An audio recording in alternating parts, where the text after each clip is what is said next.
Olá, bem-vindo ao programa interativo onde você conversa diretamente com o Senado Federal. No Alô Senado de hoje a gente fala sobre a participação dos pais na vida escolar dos filhos, a situação de quem começa a trabalhar cedo e se aposenta por tempo de serviço, o fator previdenciário. E mais, no Passeata Eletrônica você confere as ideias do senador José Pimentel sobre as redes sociais. O Alô Senado começa agora. A gente abre o programa de hoje trazendo uma sugestão do Rogaciano da Silva Alencar, da cidade pernambucana de Santa Cruz. Na opinião do Rogaciano, muitos pais são omissos e não acompanham o desenvolvimento de seus filhos nas escolas. Ainda segundo ele, muitas escolas tentam envolver os pais, mas sem sucesso.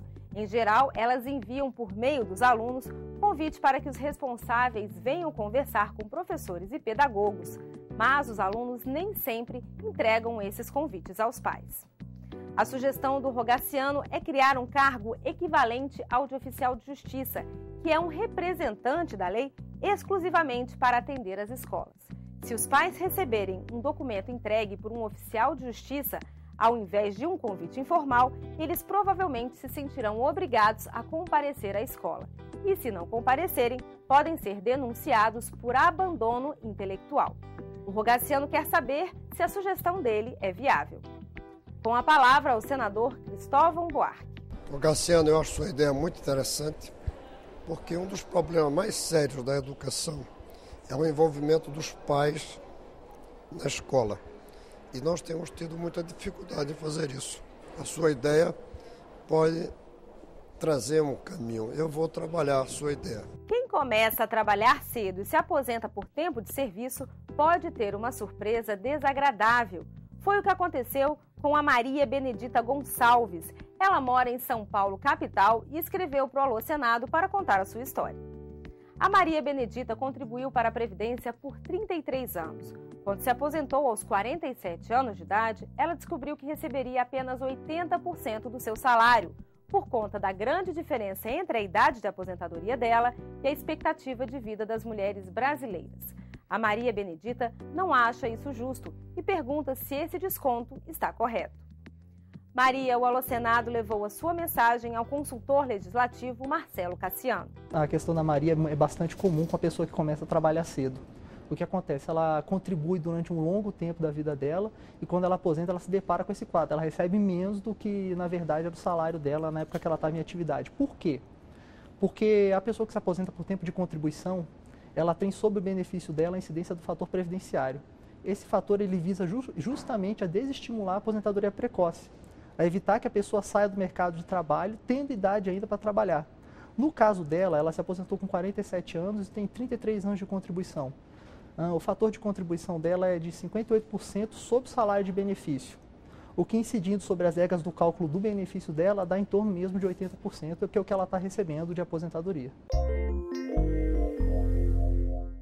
Meu nome é José Carlos, eu sou do estado de São Paulo e eu gostaria de entender e saber como é que está a situação atual do fator previdenciário.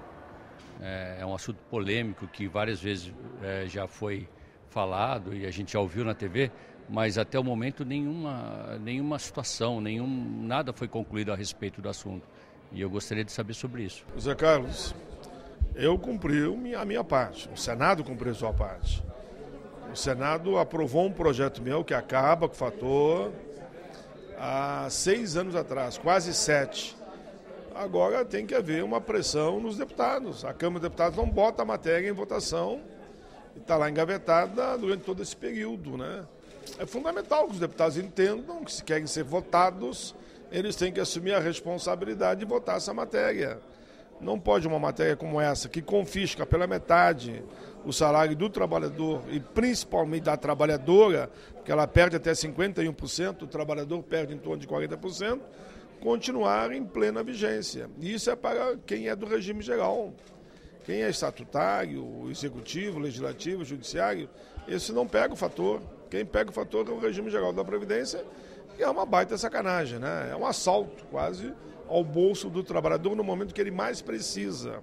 Eu aprovei no Senado o fim do fator que mandei para a Câmara, aprovei no Senado uma política de valorização do benefício do aposentado e pensionista que ganha mais com o salário mínimo, com aumentos reais, acompanhando o crescimento da massa salarial, e aprovei ainda a recuperação das perdas em 5 parcelas. Só que os 3 projetos estão engavetados na Câmara e tem que pressionar os deputados. A palavra de ordem é essa. Deputado, quer meu voto? Vote a favor dos aposentados. O fator previdenciário é um dos temas mais importantes em discussão no Congresso. E essa é uma discussão que já dura muitos anos.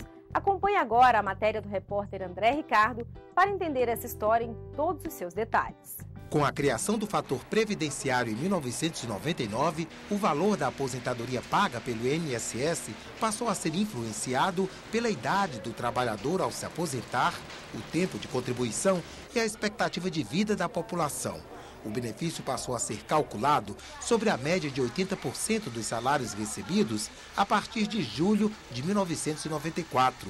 Esse consultor do Senado explica que o fator desestimula aposentadorias precoces e funciona como redutor do benefício, um instrumento para tentar equilibrar as contas da Previdência. Ao mesmo tempo que dava esse benefício para o governo, para o Poder Executivo, na administração, na gestão da dívida, da Previdência, ao mesmo tempo trouxe muitas incertezas para os trabalhadores. Isso prejudica muito o trabalhador brasileiro.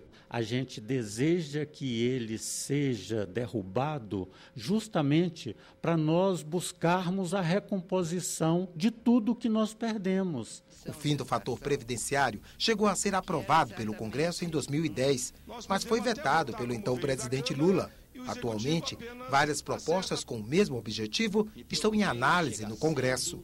A que tem tramitação mais adiantada foi aprovada pelo Senado em 2008 e aguarda votação no plenário da Câmara. O projeto original aprovado pelo Senado acabava com o fator previdenciário. O benefício voltava a ser calculado pela média dos últimos salários de contribuição, como era antes da criação do fator. Mas a matéria enfrentou resistência do governo e as negociações evoluíram lá na Câmara para a chamada regra 95-85. Segundo essa fórmula, não haverá incidência do fator previdenciário se a soma da idade mais o tempo de contribuição for de 95 para os homens e 85 para as mulheres, e se for respeitado o tempo mínimo de contribuição, 35 para homens e 30 anos para mulheres. O cálculo do benefício será baseado na média dos maiores salários correspondentes a 70% do período de contribuição. Por exemplo, um trabalhador de 60 anos com 35 de contribuição e média salarial de R$ 1.000.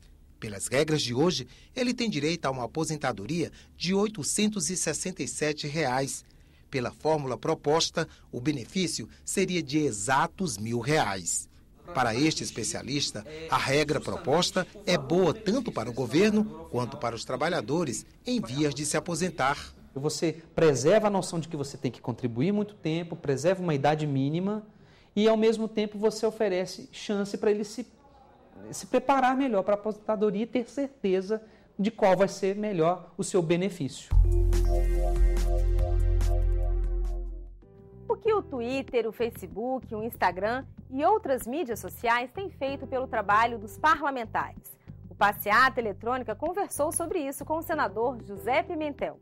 As mídias sociais têm democratizado os meios de comunicação e permitido a todos nós a ter acesso e veicular as nossas ideias, as nossas posições, as nossas críticas e as nossas sugestões.